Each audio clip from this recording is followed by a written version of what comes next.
Hey everybody, it's me, Steve SCHNEE, the CD Junkie, on this episode of Rearranging the Ghosts in My Garage, which is just this very short series. I went through boxes in my garage, and like every box I opened, it's like my past came back to haunt me, both good and bad. There were poltergeists in there, and there were lovely guardian angels. But I'm going to show you just some of the stuff that I pulled out. There's like 10 boxes out there, and I was only able to go through 2 before I just got distracted and accidentally started putting things in the wrong boxes. But here's a few of the things I pulled out to show you. 545s, which literally is a book filled with 545 sleeves. A lot of them tend to be sort of similar to each other. It's mostly like punk, post-punk, new wave, things like that, but there are other things in there, and it's really fun. So I recommend maybe to try to track that down. There's a closer look. Look, it's a mouse pad, a well-worn Dark Shadows mouse pad.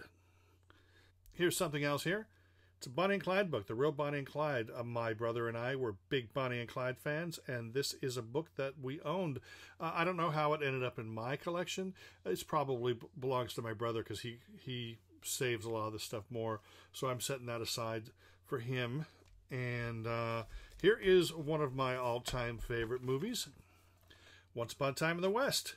And that's really fun. It's one of my favorite movies. It's definitely my favorite Western, and I'm sure that there's versions out now that have a lot more bonus material, so I'll have to track that down eventually. Here's a movie that does not even enter into my top 100 movies, but we saw it when we were kids, when we went to the theater when it first came out, and that is the movie Frogs. Eventually that will be opened. Here's something interesting here. About 5 years ago, I discovered a old Christmas song that I'd never heard before called If I Were Santa Claus by Guy Lombardo. And over the last 5 years, it has become truly one of my favorite Christmas songs. It's right up there with the stuff I grew up with, even though I really didn't grow up with it.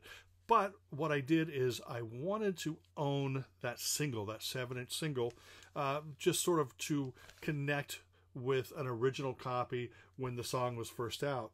And that is it here, Guy Lombardo, If I Were Santa Claus. It's absolutely wonderful. If you love Christmas music, you might want to track that down on YouTube and give it a listen. But what I wanted to show you here is, if you can tell, the single, the label, says Unbreakable. But the reason I'm holding this with my fingers, which I never do for vinyl, I'm holding it that way because it's broken. So the label says Unbreakable, but it's broken.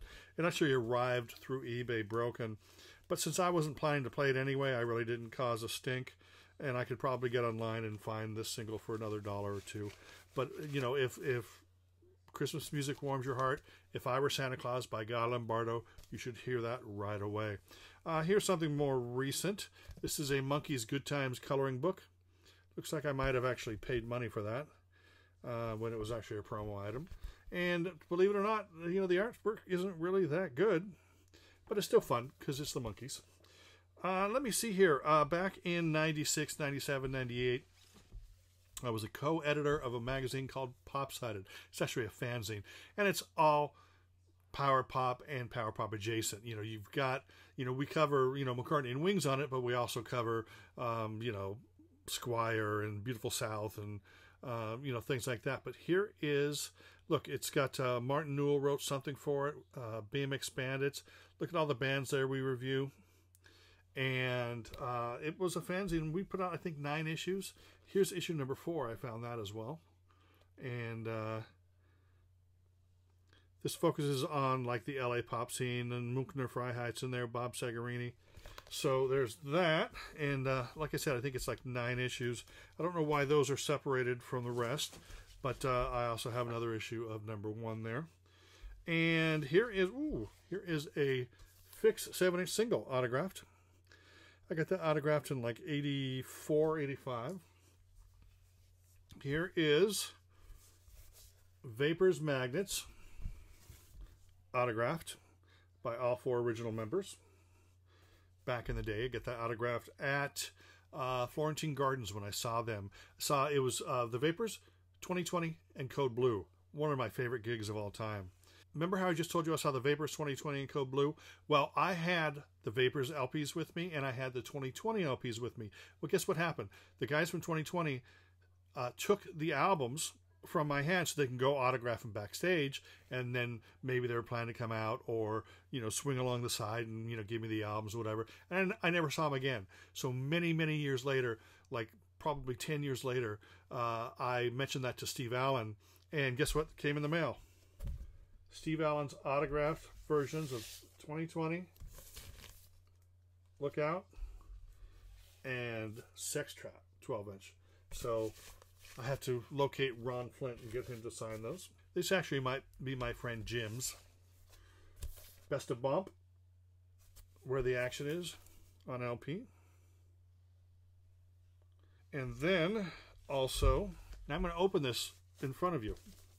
This is Mental as Anything, Fundamental.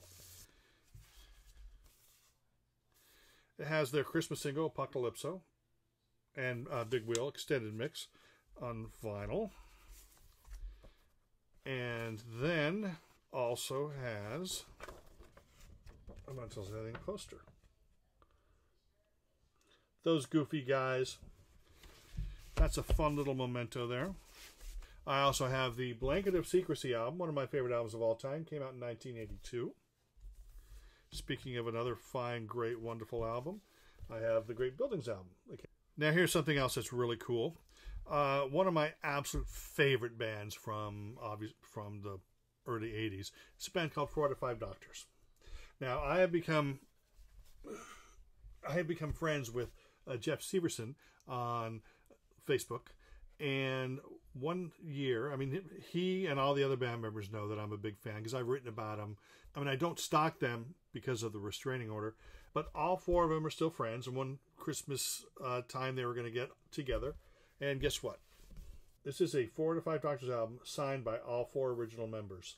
And that, to me, I was just blown away by that act of kindness by Jeff and the rest of the band. Here's a standee for Julian Lennon's Mr. Jordan album. Oh, just happens to be autographed by Julian. Hey, Jude. And then finally, I bought this 5, 6, 7 years ago.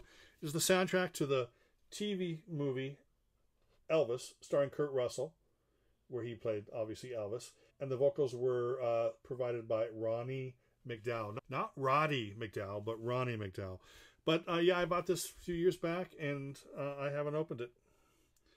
And I thought I got a good deal at $4. And this probably, the price of this is probably skyrocketed. It's probably about it for $4. Price is probably up to $7 now. But anyway, I'll eventually get rid of that. Anyway, that is it. Thanks for hanging out with me for a few minutes and allowing me to rearrange the ghosts in my garage.